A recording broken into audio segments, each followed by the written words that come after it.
नमस्कार दोस्तों, computer class अग्निसेन college में आप सभी का स्वागत है।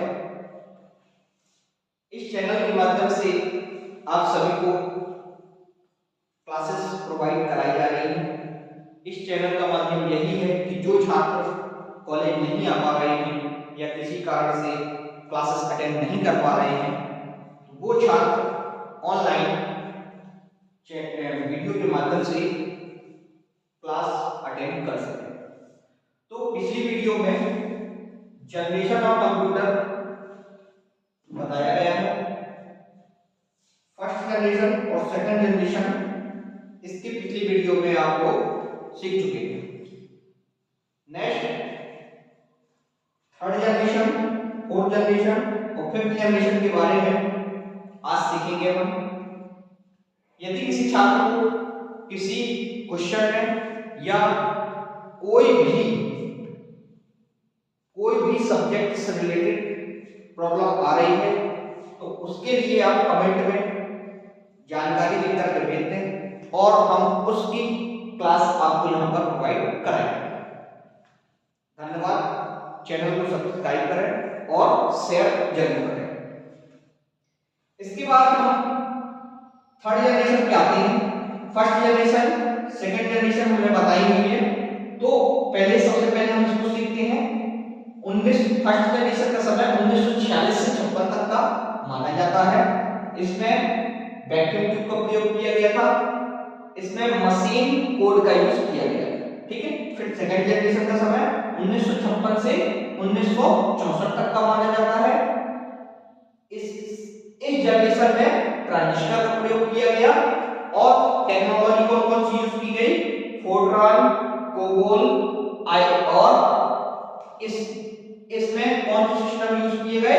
IBM 1620, IBM 7040, 7094, CDC 1604, CDC 3600 और यूनिवेक 1108। यहां तक हमने सीखा था पिछली वीडियो। अब आगे हम थर्ड जनरेशन। थर्ड जनरेशन का समय 1964 से 71 तक का माना जाता है। ठीक है, 1964 से 71 तक का माना जाता है। इसमें हमने आईसी का प्रयोग किया गया था। आईसी का पूरा नाम होता है इंटीग्रेटेड सर्किट। ठीक है। इस जनरेशन में software technology Fortran, COBOL, pascal और बेसिक में नॉर्मल हम हिंदी अंग्रेजी से रिलेटेड जानकारी प्राप्त करते हैं या हिंदी अंग्रेजी से रिलेटेड सॉफ्टवेयर वगैरह में हम चला सकते हैं। फिर इस वाले जनरेशन में IBM 360, PDP personal data processor, TCD 316 और IBM 370 सिस्टम यूज किया गया। ये कौन सी जनरेशन है? हमारी थर्ड जनरेशन। हमें क्या करना है? फर्स्ट जनरेशन की साइज को बड़ा बताया, फिर सेकंड जनरेशन को उससे छोटा बताया, फिर थर्ड जनरेशन को उससे छोटा बताया, तथा कंप्यूटर की स्पीड सेकंड जनरेशन में बढ़ गई, थर्ड जनरेशन में और बढ़ गई।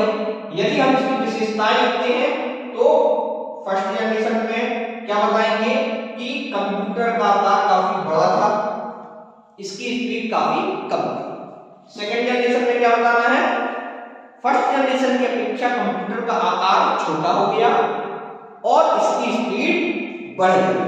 थर्ड जनरेशन में क्या बताना है आपको कि थर्ड जनरेशन में कंप्यूटर का आकार सेकंड जनरेशन की अपेक्षा कम हो गया और स्पीड बढ़ गई। इसी प्रकार से फोर्थ जनरेशन में आते हैं हम। फोर्थ जनरेशन का समय 1971 से 1980 तक का माना जाता है। ठीक है। इसमें आईसी के स्थान पे VLSI का प्रयोग किया गया। इसका पूरा नाम वेरी लार्ज स्केल इंटीग्रेशन होता है। इस जनरेशन के कंप्यूटर में हाई लेवल लैंग्वेज का यूज किया गया, साथ साथ C++ और DBase डेटा बेस, ये आदि लैंग्वेज पे यूज की जाती है। फिर फोर्थ जनरेशन के कंप्यूटर कौन से हैं हमारे? DEC 10, PDP 11 और सुपर कंप्यूटर 6। तो ये हमारी क्या हो गई? Fourth generation. ठीक है, समझ में आ रहा? इसके बाद आते हैं हम फिफ्थ जनरेशन। फिफ्थ जनरेशन का समय क्या था? 1980 से लेकर के प्रेजेंट टाइम क्यों दिया गया है, क्योंकि वर्तमान में अभी फिफ्थ जनरेशन का कंप्यूटर पूर्ण रूप से बना नहीं है जो तार्किक रूप से काम करता है, मतलब कर सके जो हम सोचते हैं वैसा कंप्यूटर कर सके, तो इसलिए इसमें प्रेजेंट टाइम दिया हुआ है। ठीक है, प्रेजेंट टाइम में के कंप्यूटर में अल्ट्रा लार्ज स्केल इंटीग्रेशन मतलब यूएलएसआई का प्रयोग किया गया। ठीक है, और फिफ्थ जनरेशन में कौन कौन सी लैंग्वेज यूज की जा रही है?